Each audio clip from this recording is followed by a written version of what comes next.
Will Milo.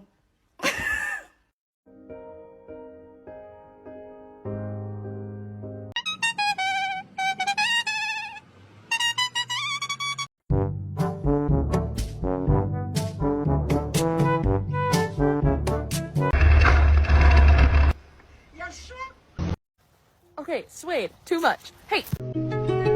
She was a fairy. You while I was gone today.